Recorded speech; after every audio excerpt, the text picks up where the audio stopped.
Hola a todos, yo soy Yael Báez, una de las editoras de la revista de la universidad. Quiero agradecer muchísimo a la Feria del Libro del Zócalo por este espacio, al equipo de la revista que nos ayuda con la difusión, la comunicación y bueno, un apoyo moral indefectible siempre. Muchísimas gracias a Eileen, María Teresa, a Leti por estar aquí con nosotros y bueno, sean muy bienvenidos todos ustedes a esta mesa con mujeres que han dedicado sus vidas profesionales a la migración. Y siendo un tema tan sensible, tan cercano a la miseria, ¿no? A la injusticia, es muy probable que no se trata solo de un tema profesional, sino algo que permea en cuerpo y alma, que va mucho más allá de simplemente el trabajo remunerado. Pues voy a presentar a nuestras tres panelistas. Está con nosotros Eileen Truax. Ella es una periodista mexicana radicada en Estados Unidos desde el 2004, pero esto no significa que ha dado la espalda a nuestro país, al contrario, sigue trabajando con los mexicanos que emigran, los mexicanos allá, y está preparando, nos lo ha dicho en privado, pero nos va a tener que explicar bien a qué se refiere, la reconquista de los territorios robados. Ella es directora de contenidos del Congreso Internacional de Periodismo de Migraciones y Desarrollo de Mérida, organizado por una plataforma periodística por causa, y le recomiendo muchísimo unirse a los Migra Talks que inician la próxima semana y de los que Eileen ahorita nos va a dar un poco. Quiero decirles que Eileen también es la curadora de contenidos de nuestra columna En Camino, dedicada a crónicas y análisis en torno a la migración en el mundo, que gracias a ella hemos podido aportar nuestro granito de arena a este gran tema. Entonces, Eileen, muy bienvenida, gracias por todo tu trabajo y por favor cuéntanos un poco cómo estás preparando esta reconquista. Gracias. Hola, ¿qué tal? Saludos a todos los que están conectados. Muchas gracias por acompañarnos, aunque sea a distancia. Se siente rico de todas maneras. Gracias a la revista, a Yael, a la invitación de Guadalupe Nettel, por abrir un espacio fijo dentro de la publicación para hablar sobre migración. Esto a mí me parece que es muy importante porque usualmente hablamos de migración en los medios de comunicación cuando ocurren cosas extremas, cuando ocurren cosas muy dramáticas, pero tener un espacio en el que constantemente estemos hablando de eso desde distintas perspectivas, con distintas voces, pienso que nos ayuda a entender mejor el fenómeno y a conectar mejor con las historias de migrantes que todos tenemos alrededor, ¿no? Todos somos un poco parte de ese colectivo. La reconquista, mira, esto se utiliza mucho en Estados Unidos en referencia a, tú sabes, los territorios mexicanos que fueron adquiridos en una extraña maniobra por Estados Unidos y que eran parte del territorio mexicano. Entonces, utilizo humorísticamente ese término para referirme al hecho de que hay una fuerte presencia mexicana y una muy fuerte presencia latinoamericana en Estados Unidos y que me parece que visibilizarla es un acto de justicia y es también una manera de seguir tejiendo puentes. Yo siempre digo que Latinoamérica termina donde está el último latinoamericano y en este caso, bueno, nuestro Estados Unidos sí es muy, muy latinoamericano, así que estamos en el proceso de visibilizar eso. Muchísimas gracias. ¿Nos puedes decir rápidamente lo de los Migra Talks? Sí, por supuesto.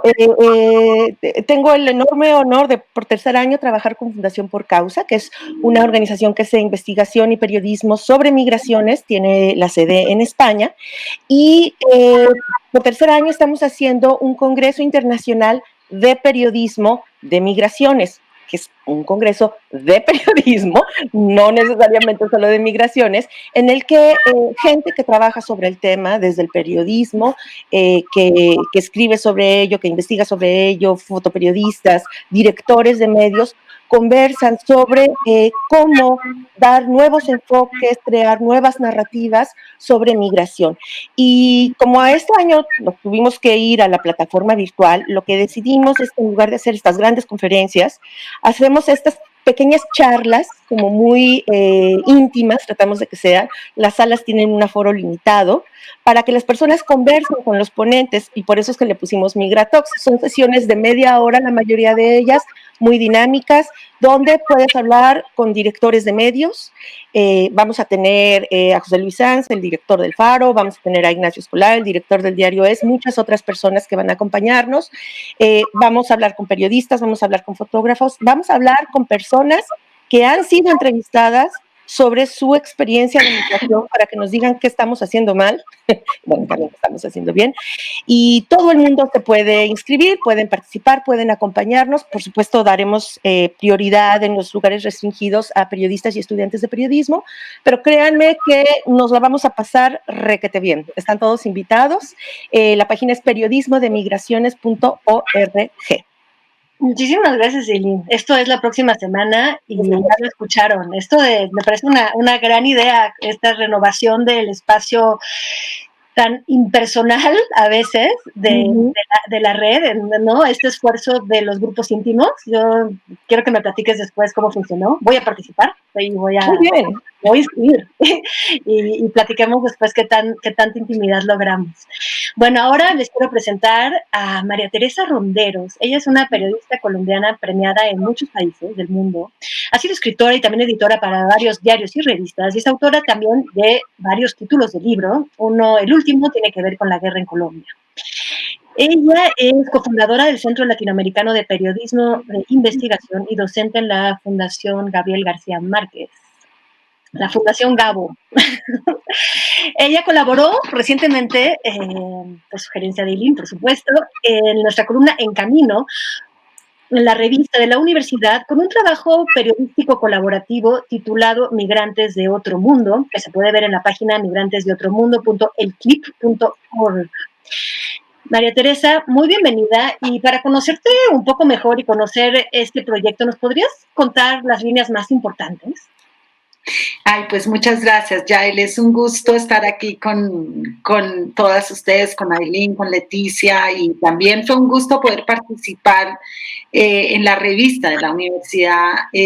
Pues un honor para alguien que ni siquiera es mexicano poder tener una voz desde otra parte. Así que eso es un espacio que me emociona mucho que exista para las migraciones en América Latina, que esté este espacio de la revista de la universidad.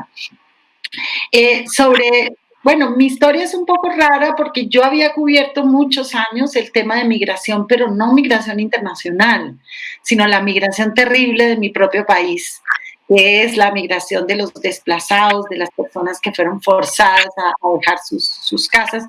Y durante años hice mucho periodismo de investigación sobre el robo de tierras, sobre la persecución, sobre muchos de los ganadores detrás de esta migración, de quienes terminaron ganando, los mineros que se quedaron con esas tierras y explotaron minas, etcétera, etcétera.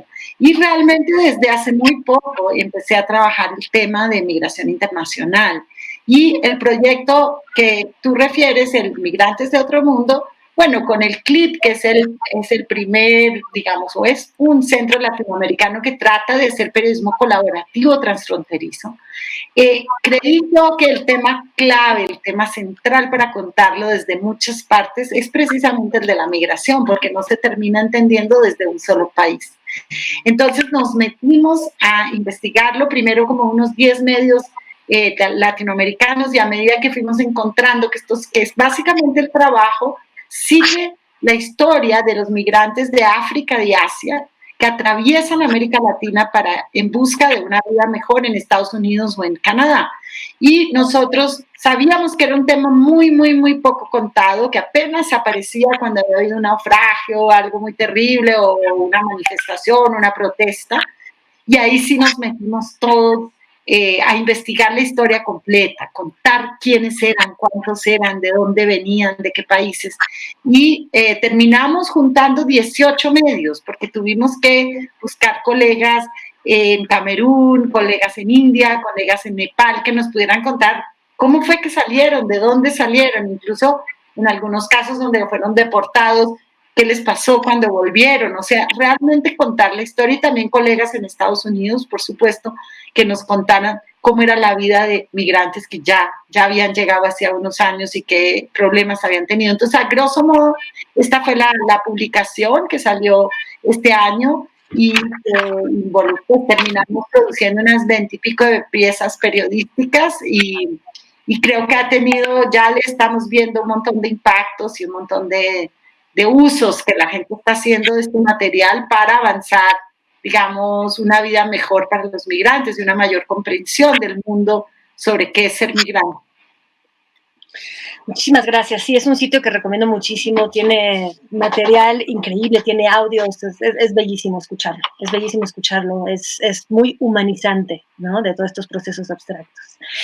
Pues bueno, vamos a terminar esta ronda de presentaciones y de, digamos, primeros intercambios con la queridísima Leticia Calderón Chelius. Esta es nuestra académica de la mesa, pero ojo, de las buenas, de las que se salen del aula, en donde enseñan y dirigen investigaciones, para participar en las organizaciones de la sociedad civil, para difundir también en medios, se le ve mucho en medios, difundiendo todas estas problemáticas, ¿no? De los migrantes y también de los mexicanos instalados en el extranjero. Es una gran luchadora, por ejemplo, del voto a distancia.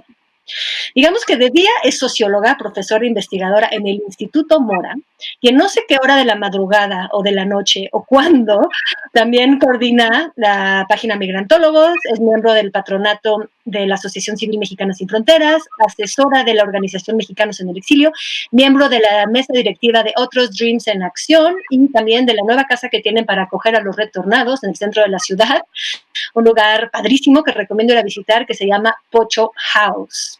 En el artículo que publicó en la revista, titulado La hipocresía globalizada, Leti aborda pues un tema pues un poco incómodo, que es de verdad estas dos medidas para hablar de la población que se puede mover por el mundo. Es decir, la población que sí se puede mover con visas, educación y dinero, y la población que no tiene nada de eso y no tiene ni siquiera el permiso de moverse, y que cuando hablamos de seguridad nacional estamos hablando de esos en particular, de esa gente que no tiene nada, no de los que sí se pueden mover, circular y hacer de este mundo este lugar global con el que a veces soñamos, en el que a veces soñamos que estamos viviendo. Entonces, Leticia, muy bienvenida, y a modo de presentación personal, ¿nos cuentas qué te traes ahorita entre manos? Ay, pues muchísimas gracias por la invitación, es un gusto y además, bueno, con mis admiradas en este momento, ¿qué más puedo decir? Realmente, mira, creo que nos juntamos y nos teníamos que juntar 1000 veces porque hay mucho que platicar y compartir, y en este momento, pues justamente de un encierro forzado, porque esta pandemia nos tiene así, también ha sido un tiempo de muchísima creatividad y por otro lado de encuentros que no podríamos haber imaginado en otro momento, porque se nos ha dado la oportunidad de vernos virtualmente como nunca antes, y creo que esto también permitiría crear una narrativa distinta. En mi caso, por ejemplo, bueno, estamos desde la parte académica que tú bien relatas, pues en un trabajo seguramente la mayoría dirán que igual están igual, pero con mucha intensidad, muchísimo trabajo, seminarios, seguimiento, clases, todo lo que corresponde a la vida académica que se hace efectivamente de día, ¿no? Y la otra parte tiene que ver con todo el despliegue del seguimiento, en el caso de más el activismo hacia la sociedad civil, apoyando ahí como ciudadana, como miembro de algunos grupos, bueno, en la parte que tiene que ver con los momentos que ha vivido el flujo migratorio a propósito de este tema de pandemia. Entonces, monitoreando, siguiendo, acompañando, presionando, empujando, y al mismo tiempo, en lo que tú también decías, en una reflexión que creo que llegó de manera brutal, porque en este cierre de fronteras planetario, lo que tiene que ver con volver al medioevo en términos de lo que habíamos creído que se iba a acabar, ¿no? Que era esta lógica donde había países que tenían acuerdos en los que, bueno, cerraban, ¿no? Los países europeos, incluso ellos cerraron sus fronteras, y entonces creo que nos lleva a una reflexión que va más allá de esto que es la migración como el flujo, sino, a ver, la migración como esta reubicación que nos hace pensar incluso en nuevas categorías. Mira, una que para mí es central es la que ocurrió a inicios de la pandemia, del cierre de fronteras, más que la pandemia misma, las consecuencias de la pandemia, esta cuestión de los varados. Y ahí sí, no importa tu condición socioeconómica, hay gente que se quedó parada en algún lugar del planeta, y creo que en sí mismo nos da una lección porque nos vuelve a todos otra vez a la vulnerabilidad que implica que puedas quedar en un lugar donde no habías decidido estar y de repente tengas que suplicar que te regresen al lugar donde querrías estar. creo que, bueno, pues por ahí discutiendo y como bien tú dices, bueno, yo creo que apoyando lo que se pueda apoyar, obligadamente desde el ámbito académico, pero también en una participación como ciudadana que yo creo que es también central en la vida de una académica. Muchísimas gracias, Leti. Pues bueno, ya vieron un poco de qué tamaño y de qué tenor son nuestras invitadas de hoy. De veras que es un honor gigantesco estar aquí con ustedes. Y bueno, la verdad es que en pocas ocasiones he echado tanto de menos el encuentro presencial como en esta ocasión, que no nos podemos reunir en el Zócalo. La Feria del Libro del Zócalo, tengo que decirles que es mi feria favorita, porque contrariamente a las ferias que son en lugares cerrados, apartados, donde hay que pagar generalmente una módica suma, pero ya saben cómo es, tienes que, esas ferias que reúnen a gente que va específicamente a la feria, contrariamente a esas, en el Zócalo pasa lo que pasa en toda plaza pública, es decir, pasa todo tipo de gente. Y en las carpas que están instaladas ahí, ¿no? Va cruzando y se van deteniendo un flujo de personas que no tenían planeado llegar ahí, que de repente se enganchan con alguien que está hablando, porque el público es muy sensible a quien toma la palabra y a quien está dando un discurso, desde todas, ¿no? Desde los trovadores, desde siempre, ¿no? Han visto que se pone un payaso y escuchan al payaso, o sea, se escucha quien toma la palabra en público porque la palabra es algo que gusta, y los libros gustan y los discursos gustan, y la gente que pasa por ese día y tiene la suerte de, durante esa semana de pasar por el Zócalo, se queda escuchando esto, enamorándose, y muchos de esos son los más entusiastas con las preguntas y con la compra de los libros y las firmas, quienes no planeaban pasar por ahí.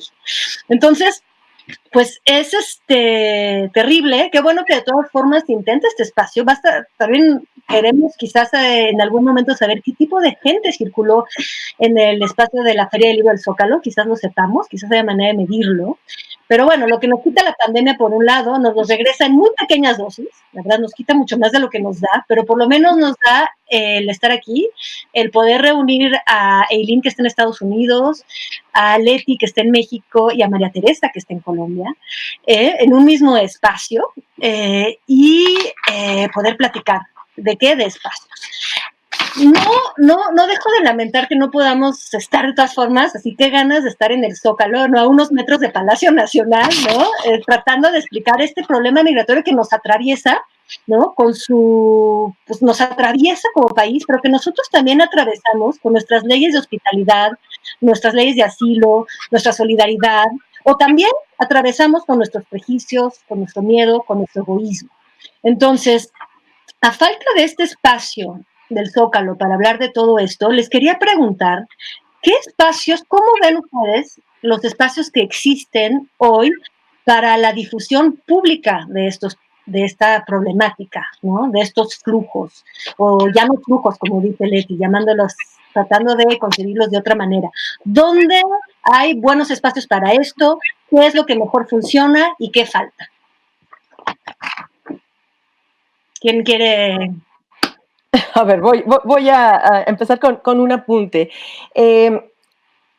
Hace un rato fuera del aire, antes de que empezara este evento, comentábamos que uno de los asuntos que a varias personas que trabajamos sobre el tema de migración y medios de comunicación nos preocupa, nos alerta, es que hay una tendencia a problematizar el tema de la migración, ¿no? A criminalizarlo, por supuesto, pero también a problematizarlo, tanto que nos referimos al problema de la migración o a la problemática de la migración. Y yo te diría que para eso hay muchos espacios, ¿no? Los noticieros, las primeras planas de algunos medios, y no solo en México, en todo el mundo, porque esto es un fenómeno global, suelen dar mucho espacio al migrante o a los flujos migratorios cuando representan un problema o cuando están enmarcados en un contexto de ilegalidad, entre comillas.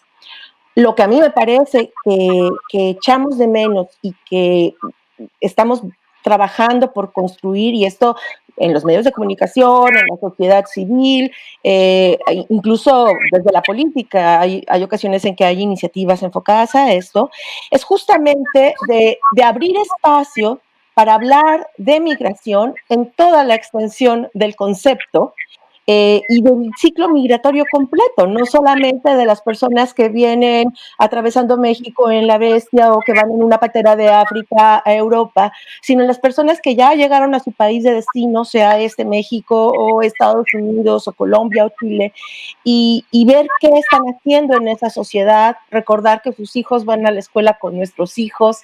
Estos espacios para hablar de esta parte de la migración, que es además la parte más extensa del ciclo, el periodo de tránsito de las migraciones es un periódico muy dramático y muy mediático y a veces de verdad muy difícil, pero es el periodo más breve del ciclo migratorio completo. Entonces, yo creo que esos espacios se están construyendo de manera comunitaria, Yael, porque el discurso que problematiza y que criminaliza hace mucho énfasis en ellos y nosotros. Ellos que vienen, nosotros que los detenemos. Ellos que nos roban trabajos, nosotros que los ponemos en un campo de refugiados, etcétera. Los espacios que se empiezan a abrir y que ojalá se multiplicaran, buscan un poco romper esa barrera y reconocer a las personas que han llegado de otros lugares como parte de la comunidad que ya somos y entender esto como un proceso que nos enriquece tanto que la mayoría de nosotros nos hemos movido de un lugar a otro, de un pueblo pequeño a la capital del estado, o de la capital del estado a la capital del país, o vivimos en una zona fronteriza y vamos y venimos. Entonces, bueno, quería nada más hacer esta puntualización para enfatizar que sí, la migración tiene espacios y se visibiliza, pero creo que la forma de visibilizar es lo que en este momento tendríamos que trabajar más, ¿no? Y que poner más atención a ello. Ay, creo que María Teresa, tu micrófono. Ahora sí, yo coincido mucho con Ailín.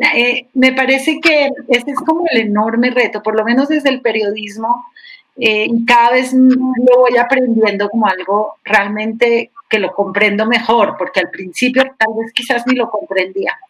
Y es la necesidad de enganchar al otro. Ese al que solo le llega una narrativa muy pobre, muy empobrecida, muy atravesada por la desinformación.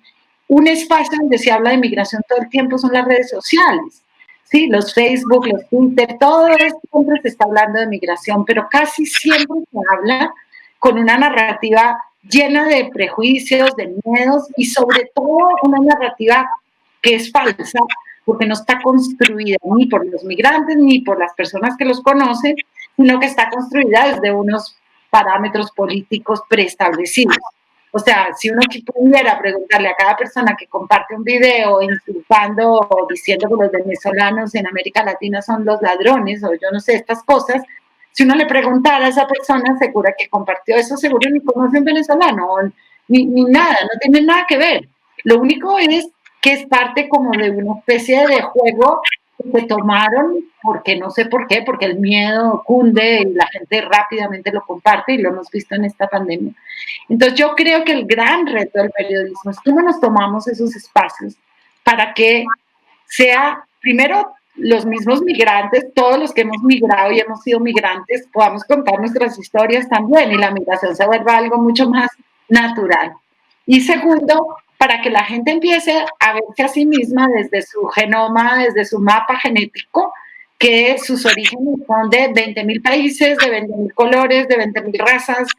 Todos estamos construidos desde que el ser humano es ser humano, con multiplicidad de colores, sabores, etc. Y eso es lo que nos ha hecho tan fabulosos. Yo creo que cada vez que uno estudia un poco la migración en Argentina, en principios del siglo XX, o la migración en mismo Estados Unidos, pues es esa venida de todos estos extranjeros, a veces en circunstancias muy tristes, pero a veces no, las que construyeron unos países interesantísimos, diversos, llenos de comida, de no sé dónde, de no sé qué, cantidades de cosas nuevas. Entonces, yo creo que ese es el reto, cómo creamos otros espacios y especialmente esta conversación pública que está sucediendo hoy en Internet.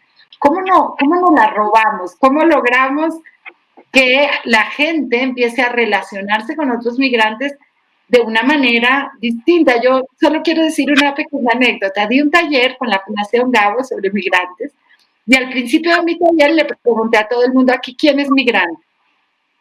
Y realmente, bueno, 4 o 5 levantaron la mano, había gente de toda América Latina. Y había un chico de España y él dijo, él no levantó la mano. Entonces yo le dije, oye, pero si estamos en México, porque el taller fue en México, ¿por qué no levantas tú la mano? Y dijo, no, porque yo no me atrevo a decir que yo soy migrante. Pero tú vives en España originalmente y vives ahora en México. Y entonces me dijo, sí, pero para mí los migrantes son las personas que han sufrido, que hacen todo este esfuerzo por pasar un... Y era una actitud muy bonita, muy honesta, de alguien que digamos que por puro respeto a los migrantes decía, yo soy un privilegiado, yo llegué acá, me vine, no, o sea, me dio la gana venirme a trabajar acá, soy periodista, me invitaron, o bueno, le salió un trabajo, lo que fuera.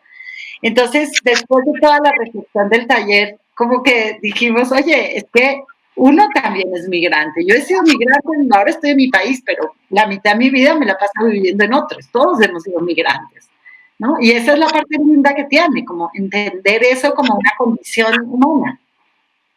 Qué linda anécdota cuentas. Me parece que tanto Leti como Eileen, de hecho, lo han tratado en los textos. Decía Eileen en el último texto, Messi no es un migrante, es un star, ¿no? Es una estrella, ¿no? Y Leti también, ¿no?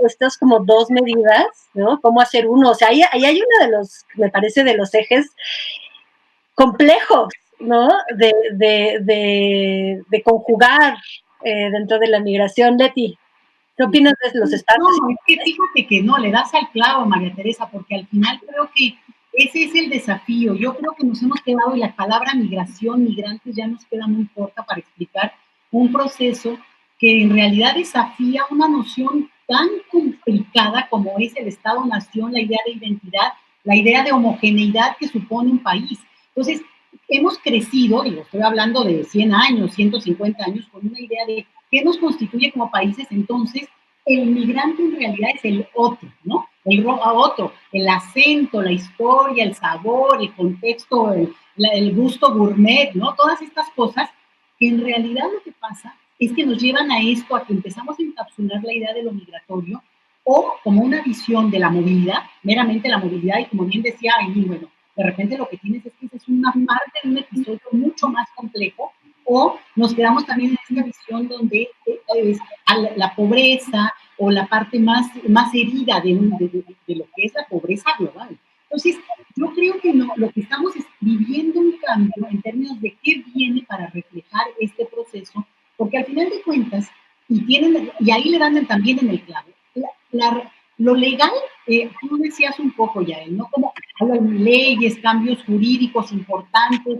La Ciudad de México tiene una ley de interculturalidad, y bueno, estamos viendo que no se lleva a cabo como tal, como nosotros esperaríamos de nuestra gran Ciudad de México, y con tanto que hemos empujado ese tema, porque parece ser que el tema de lo legal también ya nos empieza a quedar como una cortaza, que no podemos avanzar sobre eso, y ahí los medios de comunicación, se los digo desde ahora, son archirrecontrafundamentales, y por eso yo le entro tanto al debate, porque cuando se empieza a reproducir en los medios, fíjense, hace poquititos meses, y no solo en México, pero el tema de los médicos cubanos, o sea, no es los médicos, no, cubanos, y hubo realmente una campaña desde los medios. O sea, los medios no son únicos ni son imparciales, sino justo ahí es no sé, estoy hablando con las expertas, pero es este campo de pugna donde se construyen los estereotipos, se repiten los lugares comunes más malversados, ¿no? Entonces,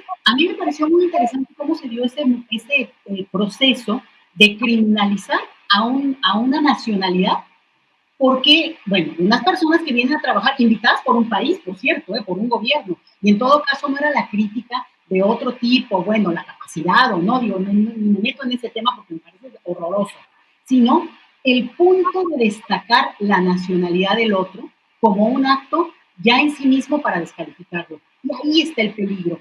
Y justamente eso hace que no importa que sean los médicos cubanos migrantes, no. Aquí el punto es el supuesto de que es otro, es distinto, es diferente, y por tanto la diferencia me confronta. Entonces, creo yo que esta disputa es bien interesante, María Teresa, porque entre el migrante empobrecido, el desplazado, el que tiene que tomar camino, pero de un día al otro, y Aileen sabe muy bien este tema, lo ha trabajado impresionante con mexicanos en el exilio, con quien trabajó ella un documento que es básico para entender a ese grupo. Bueno, el otro es los que no se creen, no se identifican como migrantes, porque claro, partimos, si ustedes quieren, desde un privilegio que te da un visado, una tarjeta de crédito, una posibilidad que, repito, la pandemia puso en duda. Eso es bonito para pensarlo, como esa reflexión de repente nos podría humanizar un poco más, porque nos demostró que no es cierto. Cualquiera es ese desplazado en un momento dado porque te cierran tu país. Y eso sí también lo quiero decir. Y esto va a pasar a letras de oro para el futuro. A lo mejor ahorita no, y no lo quiero ni politizar ni nada, pero el hecho de que México no haya cerrado sus fronteras va a quedar como un capítulo con letras de oro para la historia del futuro, porque fue muy impresionante. Ante un cierre medieval a nivel internacional, empezando por Estados Unidos, de repente algunos dijeron, bueno, usted regrese a su país porque al final de cuentas todos tenemos un país en el corazoncito como para justamente tener donde resguardarte. Y yo creo que ahí está el punto. Los medios de comunicación sí tienen una responsabilidad superior a otros ámbitos, porque mira, yo lo vivo día a día, el ámbito académico empuja, y de hecho muchas veces hemos hecho investigaciones, textos, documentos, que hoy los vemos y decimos, pero es que eso lo hicimos hace 10 años, lo venimos diciendo hace 20, y no, hasta que no tiene esta cristalización a nivel de los grandes medios, no logra, digamos, encontrar a ese gran público. Por eso esta mancuerna es importantísima. Cierto. Hablando de los espacios que ha cerrado, que sigamos con espacios. La pandemia ha cerrado espacios, ha cerrado fronteras, ha cerrado albergues, ha cerrado fábricas donde trabajan los migrantes que ya están instalados en otros países. ¿Se ha abierto algo? ¿La pandemia nos ha regresado algo? Así como el pequeño consuelo de estar aquí reunidas. ¿Hay algo que nos ha aportado la pandemia? Aparte de cerrar todo. Yo creo que sí, ¿no? Que hay varias cuestiones. Para mí, la más importante a largo plazo, y tiene que ver con lo que mencionaba ahora Leti, es que nos está regresando a la realidad de la importancia de la comunidad. Y la comunidad no está delimitada por una línea fronteriza ni por los acuerdos políticos entre unos señores que están en capitales a muchísimos kilómetros una de otra. Las comunidades están construidas por nodos de población. Y esto ha sido para mí muy importante y creo que lo vamos a tener que hablar en los próximos años durante la pandemia, porque muchas de las medidas que se han tomado para resistir y para combatir la pandemia a nivel nacional no tienen en consideración que en todos los países hay nodos de población que involucran a 2 o más naciones. Si tú en México estableces una normativa o un protocolo para manejar la pandemia y lo aplicas desde Chiapas hasta Chihuahua o hasta Baja California, probablemente quienes viven en Chiapas y quienes viven en Chihuahua no tendrán nada en común entre sí, entre los retos que están enfrentando, entre la magnitud de la enfermedad, de la pandemia, de lo que sea, pero sí tendrán muchísimo en común con quienes viven del otro lado de la frontera. Chiapas y Guatemala están enfrentando la pandemia de la misma manera y Ciudad Juárez y El Paso, Texas, lo están enfrentando de la misma manera, porque son nodos poblacionales, porque esta gente va y viene en las fronteras, porque una parte de la familia vive de un lado y otro del otro. Carece de todo sentido que haya 2 criterios y que haya 2 estrategias de salud y de política pública para estos nodos, porque hay 2 señores gobiernos que decidieron que a partir de aquí eres tú y de que a partir de aquí soy yo. Y no está funcionando, ¿no? Lo que decía Leti me parece que es la gran ironía de este año, ¿no? Que todos esos migrantes de cuello blanco, ¿no? Que no se ven como migrantes, sino como expats o como viajeros, utilizan alguna otra palabra porque parece que migración necesariamente va vinculado con forzado y no es así. Bueno, son quienes iniciaron la movilidad de los virus, porque fueron quienes pudieron viajar intercontinentalmente con sus papeles y sus visas y sus todos, ¿no? Entonces, yo también creo que el futuro en el mediano y el largo plazo de la discusión de migración atraviesa por el concepto de Estado-Nación, estoy de acuerdo, atraviesa por el concepto de frontera y por el concepto de ciudadanía. Tenemos que empezar a entender ya, pero ya la ciudadanía, como la relación que tú tienes con tu comunidad, con el nodo de población en el que desarrollas tu actividad, no en lo que dice un papel, porque tu madre te parió ahí hace 50 años, ¿no? Esto no está funcionando y creo que esta pandemia ayuda a ponerlo en evidencia. Mira, yo quisiera decir una cosa que tiene que ver con que obviamente, ¿no? La pandemia nos está humanizando a punta de saber cada día lo que va pasando y el tipo de información en la que nos vimos inmiscuidos sin nadie ser experto en este tema, porque digo, ahí es donde se demostró, ¿no? Que claramente es un tema muy especializado. Pero esta parte de que nos humanizó, desafortunadamente, aunque esté en el discurso, nos mostró que, bueno, el mismo ADN tiene el señor de otros mundos, como dice el trabajo maravilloso de María Teresa, que al mismo tiempo otras poblaciones en que se van cruzando las personas. Y eso no funcionó siempre del todo, pero, digamos, sí lo trajo al discurso, sí está ahí, y yo creo que también se demostró que claramente hacer a un lado población que es vulnerable por su origen nacional no te lleva a ningún lado, porque al no atenderla, lo que acaba pasando es que se pierde, digamos, la oportunidad de realmente contener algo que va más allá de este origen nacional del que hablaba yo hace rato.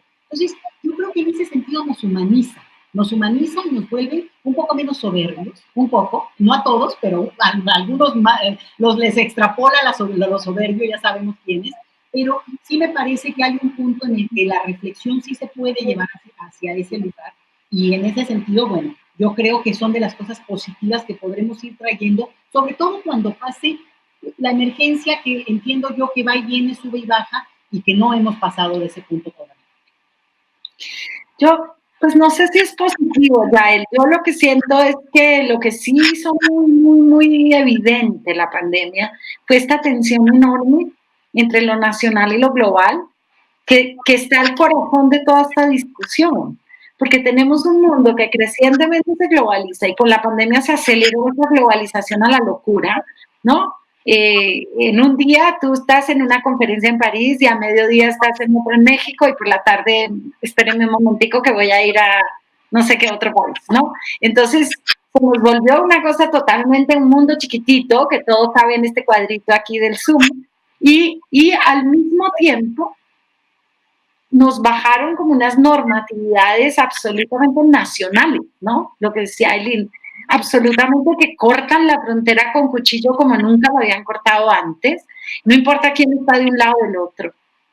Entonces yo siento que lo que es obvio, y lo que hizo quizás obvio, quizás no para todo el mundo, pero lo hizo mucho más obvio, más evidente, es que la gente hoy no viaja, no se mueve, no se vuelve migrante, porque es una decisión personal mía individual. Es que las fuerzas de la globalización nos están empujando y nos están jalando.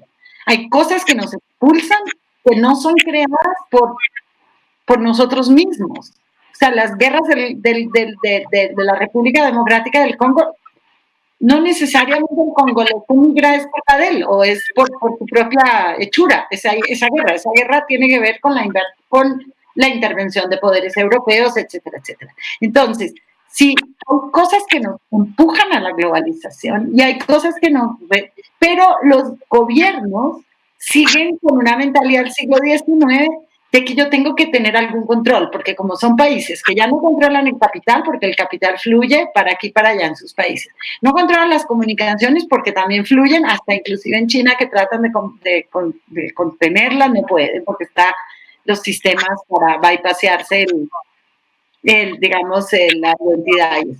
Está, o sea, la plata fluye a 1000, o sea, tú mandas plata para aquí, para allá, están todos los servicios de wire. O sea, todo está fluyendo. Los países, el pobre presidente de un país ya no tiene religiones transnacionales, sindicatos transnacionales, todo tipo de ONGs transnacionales, académicos que están cada vez más conectados. Entonces, ¿dónde pone la raya? Pues pone la raya en estas pequeñas normas que dicen, no, este es mi territorio y aquí no entra nadie, ¿no? Esta es mi casa y aquí no me entra este y este sí me entra y este con estas condiciones y este que tiene plata. Entonces yo lo que pienso es que puso en evidencia que estamos en necesidad urgente de adaptar esas normas muy del siglo XIX del Estado-Nación a una realidad globalizada que se aceleró con la pandemia enormemente. Más cuando la propia, ¿cómo se llama? La propia bicho el propio virus, pues el propio virus fue global y la respuesta, sin embargo, no ha sido global, ha sido muy, muy de cada país y ahora sí que lo vamos a sentir con la vacuna. La respuesta ha debido ser global. Aún más global, la vacuna debería haber unas gobernanzas internacionales que nos permitan acceder a la vacuna en términos de necesidad, de mayor vulnerabilidad, etcétera. No va a ser así, va a ser según cuánto pagó cada país y según... Entonces, yo creo que esto lo que puso sobre el tapete, y en eso es positivo, la urgente necesidad de empezar a buscar soluciones a algo que ya no podemos controlar más, ya no podemos seguir diciendo, esta es mi casa, aquí no entra nadie, cuando me pasan ríos por todos lados, y al único que no dejo entrar es a la persona más débil de toda la cadena, ¿no? Ese es el único que no puede entrar, todo lo demás entra y sale como le da la gana, ¿no? Pues, o sea, la verdad es muy traumático la manera en que nos recuerdas el siglo XIX, porque hubo iba a decir, un azotón, una gran caída de la idea de Estado-Nación con las guerras mundiales, y justo después de eso se intentó, digamos, esta solución de la ONU, la OMS, todos los tratados internacionales, ¿no? Que nos dieron por un momento la ilusión de que sí se podía seguir con el Estado-Nación y que podíamos como concertar ciertas cosas. Pero una emergencia como esta nos hace ver que ya nadie firma ninguna cosa, nadie le hace caso a la OMS, menos a la ONU, que ya parece como de hace 5 siglos, algo que ya no tiene ninguna vigencia ni ningún poder. Y sí estamos volviendo muy atrás en cuanto a, pues a las decisiones. Y está terrible las decisiones políticas de cada región. Y está terrible esto que nos cuentas, ¿no? Que en lo virtual sí se nos permite viajar a donde queramos, ¿no? Se nos permite incluso correr maratones, etcétera, pero no en la realidad estamos muy limitados. Quisiera preguntarles, digo, aparte de que si quieren continuar con este tema, por favor, continuemos, a mí me parece fascinante, pero si no, podríamos también, me gustaría preguntar lo siguiente, si estuviéramos en verdad en el Zócalo, y el presidente Obrador saliera a tomar el aire, ¿no? De repente se siente un poco encerrado en Palacio Nacional y dice, voy a salir a este balcón, ya sabes, ¿no? Donde da el grito. Y estamos abajo platicando de esto. ¿Qué le dirían a este señor presidente de México? En cuanto a migración, por supuesto. Yo quiero retomar tantito lo anterior, mira, porque me parece que es una paradoja en la cual justamente lo que se demostró es que esta movilidad humana que habíamos creído como bueno, ¿no? De los capitales, las mercancías y alguna parte de la humanidad, ¿no? Digamos, el 10% más privilegiado tenía esta movilidad sin limitación realmente e incluso con doble, triple o muchas más ciudadanías que te permitían un utilizado que te permite moverte de una manera, pues, y transitar alegremente por las fronteras. Entonces, creo que eso es lo que también Fronteras, porque por primera vez, incluso la propia élite tiene restricciones, no del tipo que va a tener otros grupos, porque bien lo decía María Teresa, ¿no? Esta cosa de los últimos de una cadena, pero al final creo que es la primera vez que vemos un tipo de restricción por cuestiones sanitarias o porque los países no lo permiten, una serie de cosas que no habían ocurrido por lo menos en este mundo globalizado. Eso por uno. Y por la otra, yo retomo una cosa que me parece central de lo que decía Eileen, de la frontera. De repente, esta dinámica fronteriza que tendría que tener, comprender lo que hemos discutido por años, cómo las regiones tienen una dinámica propia que tendría que haberse respetado y no funciona. Y peor tantito, por primera vez, hay la incapacidad de moverse entre esas fronteras. Pues, la vida quedó cercenada. En la frontera norte de nuestro país, lo que tenemos, digamos, ahí lo digo en términos de conocimiento directo, lo que ocurrió es que no hay ni siquiera la posibilidad de abrazar, deja abrazarte virtualmente, quiero decir, acercarte, porque no hay movilidad entre eso que le llamamos frontera, que en realidad, bueno, es una línea ahí, ¿no? Que tal, realmente solo divide a lo que le llaman países también, ¿no? Entonces, es muy fuerte porque la pandemia está de un lado y del otro, pero no hay esa movilidad que ha sido histórica y parte de la naturaleza de esa geografía. Entonces, yo no quería dejar de decirlo, porque en realidad, bueno, en mi propia familia no podemos visitarla hoy porque no podemos cruzar entre países por primera vez en nuestra historia, ¿eh? Y va más allá, ahora sí, de tener el recurso o el visado que te permite hacer. Eso sí creo que es una novedad de esta pandemia. Cierto. Yo abono un poquito a eso, con un asunto que también me ha dejado pensando mucho en estos meses, y es la cuestión de los trabajadores migrantes, y escribí sobre eso ya en el número que ahora está circulando de la revista. En algunos países hubo una reacción muy rápida con respecto a sus trabajadores migrantes que tienen un estatus migratorio irregular. El caso de Portugal, el caso de Italia, muy, muy rápido tomaron medidas para regularizar, en algunos casos temporalmente, a estos trabajadores migrantes, de manera que esta regularización les diera acceso a los servicios de salud, reconociendo que si atiendes a todos, pero no los atiendes a ellos, no controlas la pandemia, seguirán los contagios, porque además los necesitas en el campo, en donde estén trabajando, y no los puedes sacar. Entonces la medida fue muy drástica, y en muy pocos días estas personas tenían un estatus regular que les permitió acceder al médico y con ello asegurar ciertas regiones, ¿no? Ciertos grupos de población. Y esto nos dijo dos cosas para mí muy evidentes. Una, que si puedes hacer esas regularizaciones express, el problema no es el tiempo, ¿no? El problema es la voluntad, y lo estamos viendo ahí. Pero dos, esta es la parte que a mí me deja pensando. El criterio para ofrecer esa regularización no fue ellos, sino nosotros.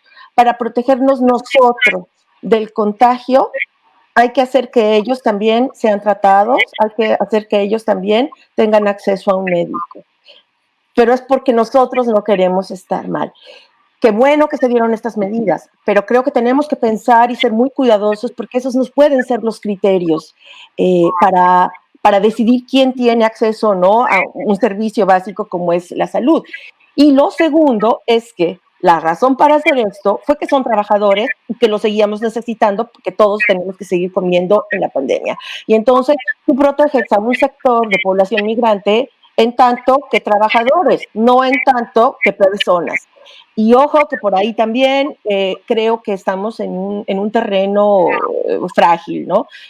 Que bueno, repito, que por lo menos una parte de las personas puedan tener acceso a un estatus regular, temporal, y ojalá que de largo plazo, pero esto es algo que nos tenemos que preguntar todos los días. El caso de Estados Unidos es tan violento y tan abrupto cuando existen visas para trabajadores calificados, ¿no? Skilled worker, y se refieren a las personas que trabajan en Silicon Valley, en Google, en Facebook, a los médicos que van al hospital Johns Hopkins, y entonces esos son trabajadores calificados que reciben una visa.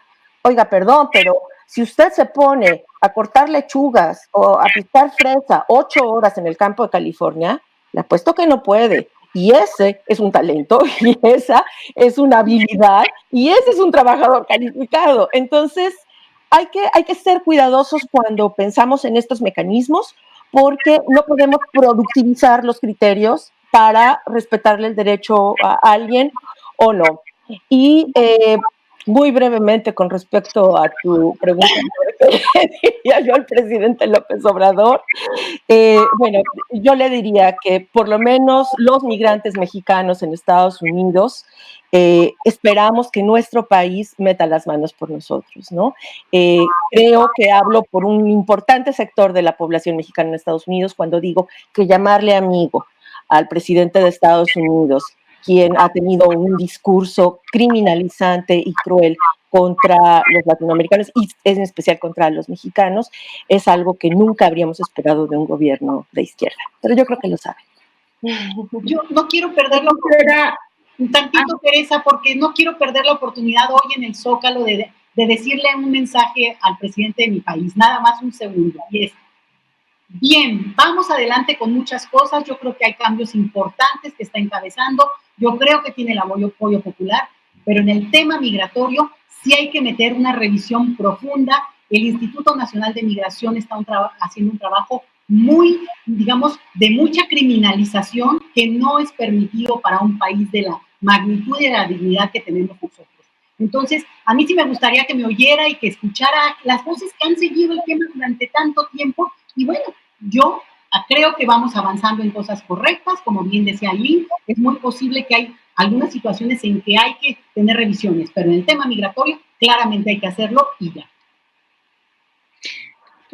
Yo solamente quería decir una cosita que me quedó, porque queda nada de tiempo, de lo que dijo Aileen. Creo que hay una cosa muy bonita de lo que dijo Aileen, pero interpretada de otra manera, Aileen, quizás llegamos a conclusiones distintas.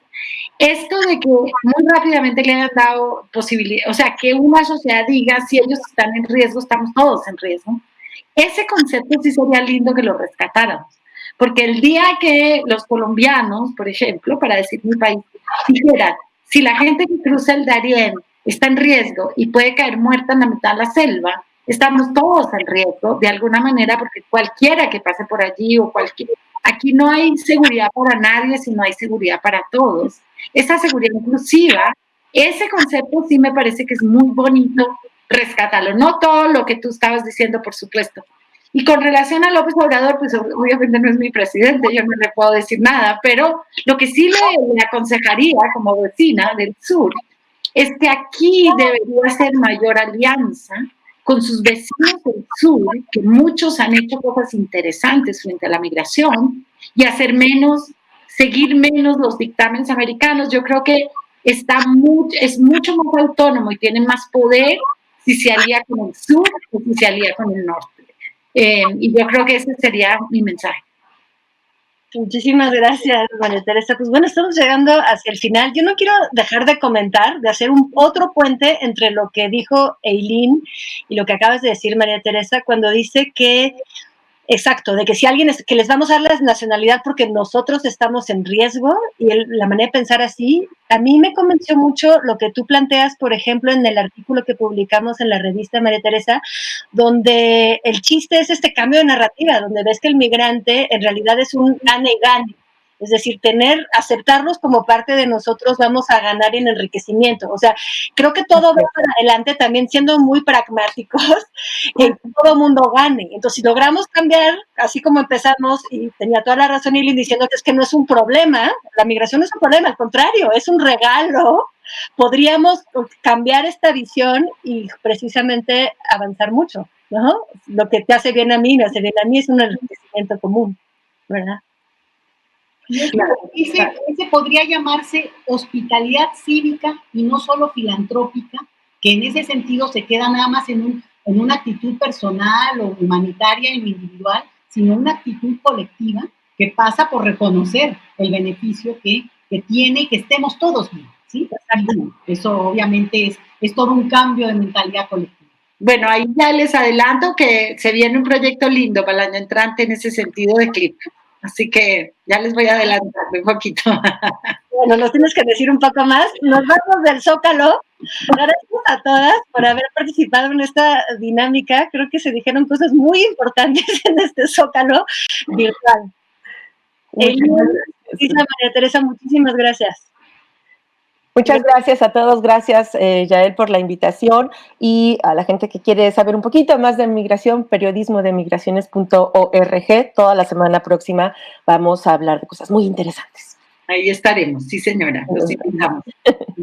Gracias. Hasta luego, muchas gracias.